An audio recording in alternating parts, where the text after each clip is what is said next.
Hello guys, in this video I'm going to show you how to insert function in the Sheets app.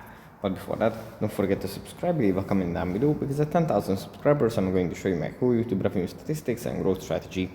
So without further ado, let's just jump right into it. First we have to open up Google Sheets. And here it opens up in this view. From here we just go into the sheet that we want to edit. And here it opens up like this. Now we tap on a cell, then tap on enter text or formula, and then we tap on the FX button.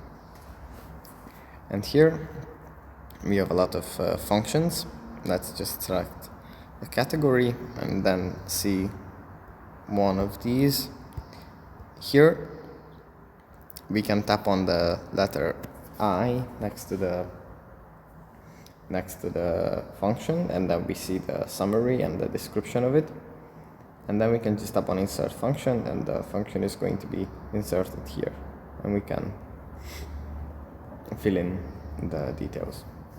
So yeah, that's pretty much it for this video. Hope it was helpful for you guys, and I'll see you in the next one.